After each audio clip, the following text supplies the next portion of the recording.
بہت ہی معذرت کے ساتھ سینیٹر تاج حیدر صاحب میں اب آپ کو دعوت دیتا ہوں. وقت بہت کم رہ گیا ہے. 5:30 بجے اس ہاؤس سے خطاب ہوگا. لنڈن سے میں گزارش کروں گا کہ سب لوگ تشریف فرما رہیں.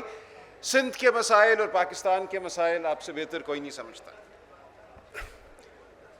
بہت بہت شکریہ. اور ساتھ ہی میں ماڈریٹر صاحب سے عرض کرنا چاہوں گا کہ اسٹیج پہ منظور پشتین جو ہیں وہ اکیلے مزاحمتی نہیں ہیں. میں نے پوری عمر گزاری ہے مزاحمت کرتے ہوئے.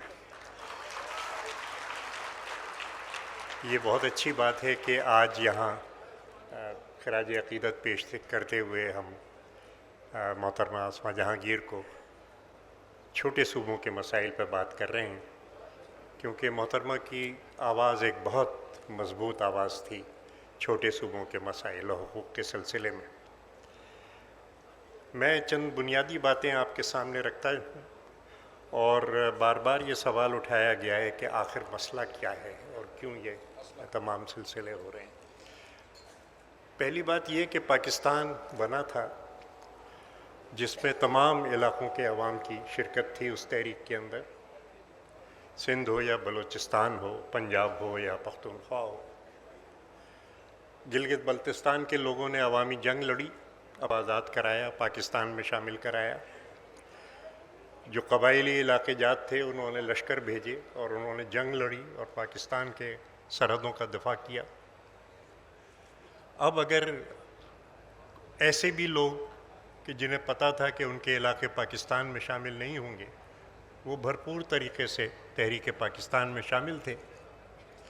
اب اگر ہماری کسی بھی آبادی کے حصے کو یہ خیال پیدا ہوتا ہے کہ پاکستان کی پالیسی سازی میں ان کا حصہ مساوی نہیں ہے، یا یہ کہ مرکز کی طرف سے ان پر ظلم کیا جا رہا ہے، تو میں سمجھتا ہوں کہ پاکستان کی فیڈریشن کے استحکام کے لیے یہ انتہائی خطرناک بات ہے، اور اس کو جتنی جلدی صحیح کر لیا جائے اتنا ہی بہتر ہے. مسئلہ کیا ہوا؟ جی ہاں، پاکستان بنا، سیکیورٹی کے مسائل تھے. میں تسلیم کرتا ہوں کہ بہت زیادہ سیکیورٹی کے مسائل تھے اپنے سرحدوں کے دفاع کے لیے. ایک طریقہ کار ڈھونڈا گیا کہ مسلح افواج کو مستحکم کیا جائے، ان کے لیے اکوپمنٹ لیا جائے، اور اس کے لیے مغربی ممالک کی طرف دیکھا گیا جن کی قیادت امریکہ کر رہا تھا. ہمیں اسلحہ ملا، شرائط کے ساتھ ملا، لیکن اور میں کہوں گا کہ پرائم منسٹر لیاقت علی خان اور پرائم منسٹر سہروردی نے بڑے پیمانے پہ پاکستان کی مسلح افواج کو مضبوط کرنے میں یہ کنٹریبیوشن ہے ان کا. لیکن ایک ایکسس بنا امریکی سامراج اور ہماری مسلح افواج کے درمیان، اور اس ایکسس کے چاروں طرف، اس محور کے چاروں طرف جو لوکل بینیفیشریز تھے وہ جمع ہوئے، اور ان کی مسلسل کوشش رہی کہ پاکستان کی پالیسی پاکستان کے عوام کے منتخب نمائندے نہیں بنائیں، بلکہ پاکستان کی مسلح افواج بنائیں. اور پاکستان کی مسلح افواج کا کیونکہ ایکسس سامراج کے ساتھ ہے، اس لیے سیدھی بات ہے یہاں جو بھی پالیسی بنتی ہے وہ امریکی مرضی سے بنتی ہے، یہاں جو بھی بجٹ بنتا ہے وہ امریکی مرضی سے بنتا ہے. یہ رشتے استحصال کے رشتے. بہت سے لوگ سمجھتے ہیں کہ وہ اور پاکستان کی مسلح افواج ایک پیج پہ ہیں. وہ سمجھتے ہیں کہ انہوں نے کچھ قانون پاس کرا لیے، وہ یہ نہیں سمجھتے کہ اس قانون کے پھل کوئی اور کھائے گا. انہیں یہ نہیں پتہ کہ وہ استعمال ہو رہے ہیں، اور جن کے ہاتھوں وہ استعمال ہو رہے ہیں ان کا بھی استعمال کرنے والا کوئی ہے جو کہ ان کو استعمال کر رہا ہے اس خطے میں اپنے جو عزائم ہیں ان کو پورا کرنے کے لیے. شہید ذوالفقار علی بھٹو نے ایک تھیسس میں لکھا، Americans want only military duty from their friends and we are very willing to give that military duty. اور اس کے لیے اندرونی طور پہ جو کچھ ہمیں کرنا ہوتا ہے وہ کرتے ہیں. جو واقعات یہاں پہ بیان کیے، خاص طور سے منظور بھائی نے جو واقعات یہاں بیان کیے، وہ دل ہلا دینے والے واقعات.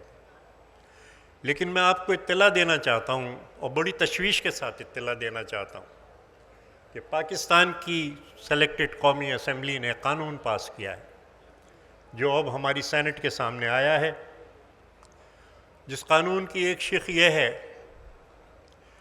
کہ اگر کوئی شکایت کرے گا مسنگ پرسنز کے بارے میں تو اس کو ثابت کرنا ہوگا کہ کس ادارے نے اس کو اغوا کیا ہے، اور اگر وہ ثابت نہیں کر سکا تو 5 سال کی جیل اور 10 لاکھ کا جرمانہ ہوگا۔ یعنی شکایت تو آپ کر رہے ہیں لیکن شکایت کرنے کے فوراً بعد جیل جانے کے لیے تیار ہو جائیں۔ یہ ظلم قانونی طور پہ پاکستان کی پارلیمنٹ کر رہی ہے، اور میں بالکل استدعا کرتا ہوں، ہاتھ جوڑ کے استدعا کرتا ہوں تمام سینیٹر سے کہ وہ حاضر رہیں پوری تعداد کے اندر اور اس ظالمانہ قانون کو پاس نہ ہونے دیں اور اس کو اٹھا کے پھینکیں، پھر جوائنٹ سیشن کے اندر جو بھی ہوتا ہے وہ ہوتا رہے۔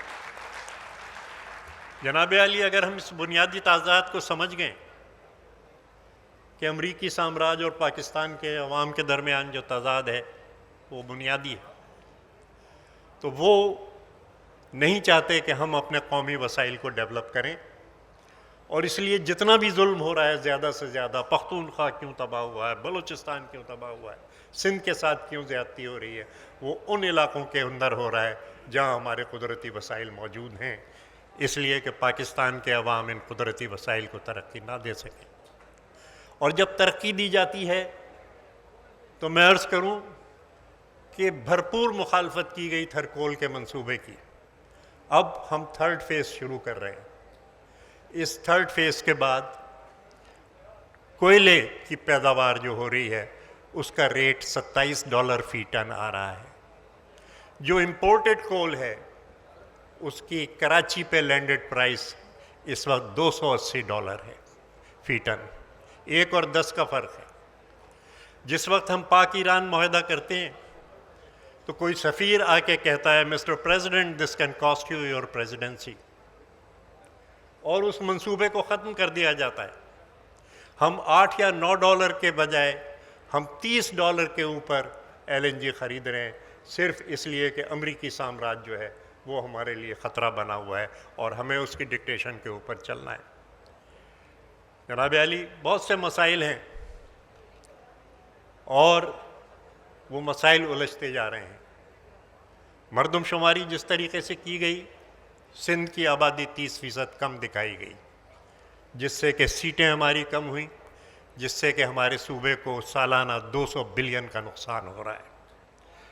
جناب علی، 172 آرٹیکل جس میں 50% مالکی گیس اور تیل کے اوپر صوبے کی ہے، اس میں $1 بھی صوبے سندھ کو نہیں دیا گیا ہے، جو کہ 71% جو ہے وہ پیداوار تیل و گیس کی کر رہا ہے۔ اسی طریقے سے آرٹیکل 158 ہے جو گیس پیدا کرنے والی صوبے کا پہلا حق مانتا ہے کہ پہلے ان کی ضروریات پوری ہوں گی، اس کو بھی روکا گیا ہے۔ سب سے بڑا مسئلہ پانی کا مسئلہ ہے۔ ہمارے زیریں صوبوں کو کے کاشتکاروں کو پانی نہیں دیا جا رہا، اور میں اس میں پنجاب کے کسان کو الزام نہیں دیتا، اس لیے کہ مجھے معلوم ہے کہ نئی نہریں نکالی جا رہی ہیں، نئی زمینیں سیراب کی جا رہی ہیں، اور وہ نئی زمینیں مقامی لوگوں سے لے کے پاکستان کی فوج کے جنرلوں کو دی جا رہی ہیں، اور اس لیے یہ نہریں نکالی جا رہی ہیں۔ جو گریٹر تھل کینال نکالی گئی ہے جس علاقے میں، اس میں زیر زمین پانی 95% میٹھا پانی ہے، اس پانی کے ریسورس کو نہیں آگے بڑھایا جا رہا اور پنجاب کے کسان کو فائدہ نہیں دیا جا رہا۔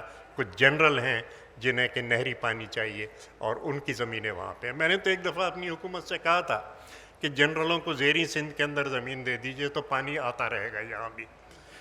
یہ جو سلسلہ ہے کہ کس طریقے سے ہمیں ختم کیا جا رہا ہے، کس طریقے سے خیبر پختونخوا کو تباہ کیا جا رہا ہے، کس طریقے سے بلوچستان کو تباہ کیا جا رہا ہے۔ محترم فرحت اللہ بابر یہاں تشریف رکھتے ہیں۔ APC کا جب واقعہ ہوا تو میں نے ان سے پوچھا مذہبی انتہا پسندوں نے جو حملہ کیا تھا، میں نے بابر صاحب سے سوال کیا کہ جناب Ali, do you think the divorce between the establishment of Pakistan and religious extremists is final؟ یہ ہنسے، تاج حیدر صاحب کس دنیا میں رہتے ہیں آپ؟ یہ جنم جنم کا ان کا ساتھ ہے، یہ رشتہ کبھی ختم نہیں ہونے والا۔ اور میں دیکھ رہا ہوں، آج پھر دیکھ رہا ہوں، ہم جنہوں نے پورا سوات خالی کرایا، پورا ٹرائبل ایریا خالی کرایا سوائے شمالی وزیرستان کے، اور اسی پاکستان کی آرمی کے ذریعے کرایا، جب ہمیں یہ سنائی دیا جاتا ہے کہ پاکستان کی ریاست ان مٹھی بھر ملیٹنٹس کا مقابلہ نہیں کر سکتی اور ان کو کنٹرول نہیں کر سکتی، ہمیں حیرت ہوتی ہے کہ آخر یہ کیا ہو رہا ہے۔ اور پھر ہم دیکھتے ہیں کہ گلے ملا جا رہا ہے انہی دہشت گردوں سے جنہوں نے اس ملک کو تباہ کیا ہے۔ خواتین و حضرات، میں صاف صاف کہتا ہوں کہ ایک نئی انتہا پسند IJI اس ملک کے اندر بنائی جا رہی ہے، جس کا ملیٹنٹ ونگ تحریک طالبان پاکستان اور تحریک لبیک پاکستان ہو۔ اس لیے تیار ہو جائیے، تیار ہو جائیے، اس جو آفت آنے والی ہے اس کا مقابلہ کرنے کے لیے، اور کھل کے کہیے کہ ہمیں مذہبی انتہا پسندی کا ہم ہر قیمت پہ مقابلہ کریں گے اور ان کو پاکستان کی جمہوریت کو ختم نہیں کرنے دیں گے۔ ایک تاثر غلط پیدا ہوتا ہے جب بھی ہم سندھی بات کرتے ہیں کہ شاید پنجاب کے خلاف بات ہو رہی ہے۔ میں آپ سے عرض کرنا چاہتا ہوں کہ ریاست کے پاکستان کی سیاست میں دو پول ہیں، ایک ہے محنت کش عوام اور دوسرا ہے پاکستان کا اسٹیبلشمنٹ۔